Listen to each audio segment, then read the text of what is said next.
कोविड-19 के पैंडेमिक के खत्म होते ही हमने बात करनी शुरू कर दी अबाउट अ डिजीज एक्स। ये एक हाइपोथेटिकल डिजीज है और हमारा मानना है कि हो सकता है कि ये डिजीज इवन कोविड-19 के पैंडेमिक से भी ज्यादा भयंकर हो। अगर मैं आपसे ये कहूं कि साइंटिस्ट्स ऑलरेडी ये बता रहे हैं कि डिजीज एक्स आ चुका है, तो ये कोई बड़ी बात नहीं होगी। आज के एपिसोड नंबर 26 में चलिए हम बात करते हैं H5N1 इन्फ्लुएंजा की, या जिसका नाम है बर्ड फ्लू। इन्फ्लुएंजा ए वायरस एक सबटाइप है H5N1 वायरस का, जिससे हो सकता है एक influenza like disease in humans and other species.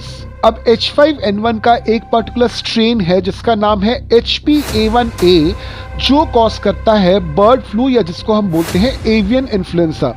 ये बीमारी बेसिकली तो एक एंजोटिक बीमारी है।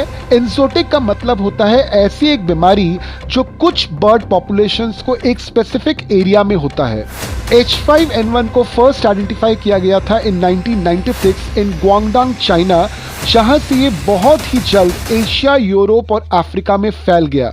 ये जो H5N1 का स्ट्रेन है, ये जनरली ह्यूमंस को इफेक्ट नहीं करता। इसका इफेक्ट ज्यादातर देखा जाता है बर्ड्स में, टिपिकली वाइल्ड बर्ड्स में। जो बर्ड्स माइग्रेटरी होते हैं, यानी कि एक जगह से दूसरे जगह ट्रैवल करते हैं, इनमें भी ये डिजीज पाया जाता है और ये डिजीज बहुत जल्द एक बर्ड से दूसरे बर्ड में स्प्रेड कर जाता है।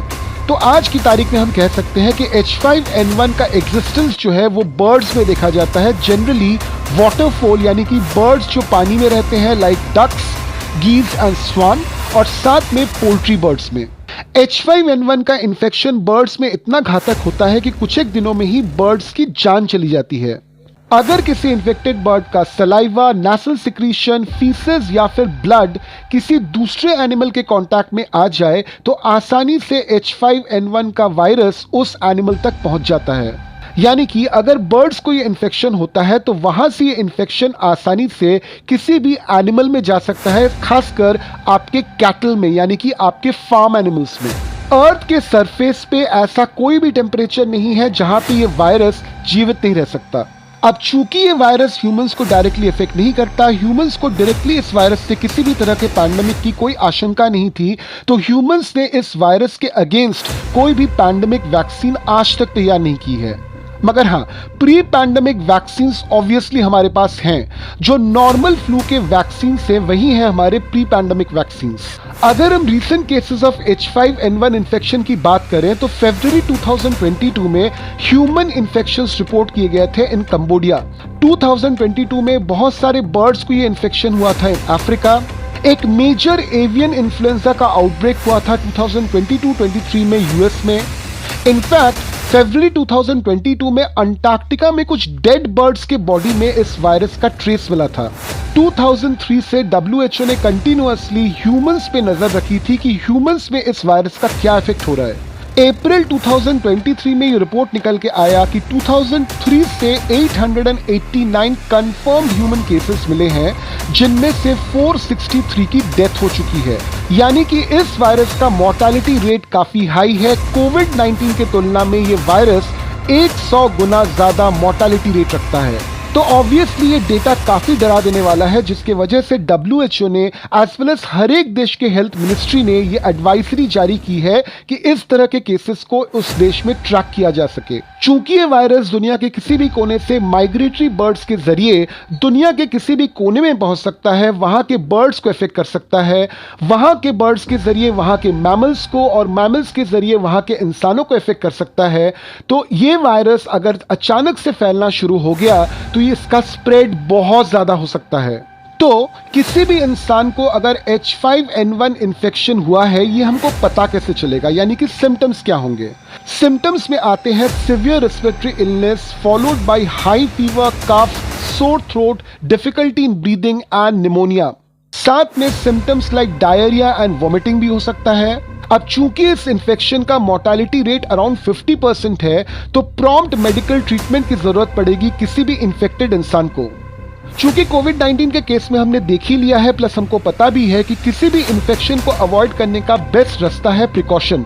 तो चलिए बात कर लेते हैं कि कौन कौन से प्रिकॉशन हमको लेने चाहिए कि हमको H5N1 इन्फ्लुएंजा इफेक्ट ना करे। एक जनरल प्रिकॉशन है कि किसी भी वाइल्ड बर्ड के कांटेक्ट में मत आइए। उनको अगर ऑब्जर्व करना है तो दूर से ऑब्जर्व कीजिए। याद रखिए कि एक वाइल्ड बर्ड अगर एवियन इन्फ्लुएंजा से इन्फेक्टेड भी होता है तो कभी कभार उसके इन्फेक्शन हमको नजर नहीं आते हैं, वो सिक नहीं लगता है।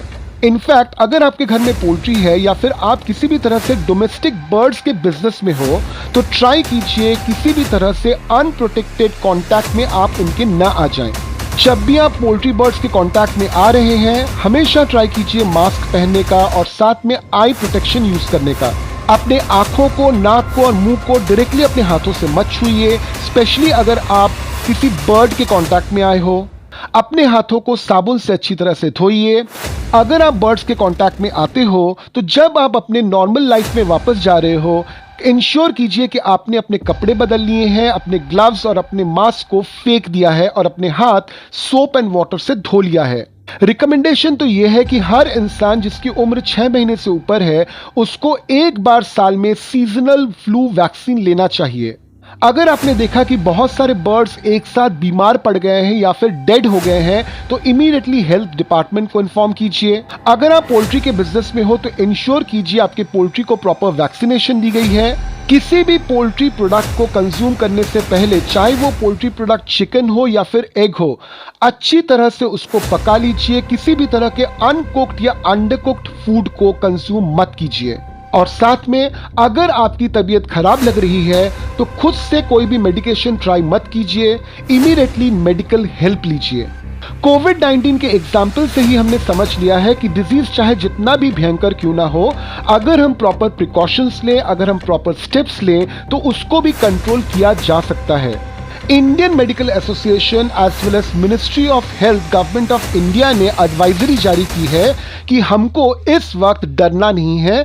इस वक्त कोई भी पैंडेमिक का चांस एटलीस्ट इंडिया में नहीं है। अगर ये इंफॉर्मेशन आपको अच्छी लगी तो आप इसको लाइक कीजिए, कमेंट कीजिए और अपने दोस्तों में इसको शेयर कीजिए। और हाँ, जैसे मैंने आपको बताया कि बहुत सारी ऐसी चीजें हैं जिनको हम अवॉइड कर सकते हैं, जैसे high school drop out rate. इस पे हमने एक वीडियो बनाया है, लिंक दिया हुआ है, उस लिंक पे क्लिक करके आप इस वीडियो को देख सकते हैं। तो वापस आपसे मिलेंगे एपिसोड नंबर 27 में with yet another news story. जय हिंद।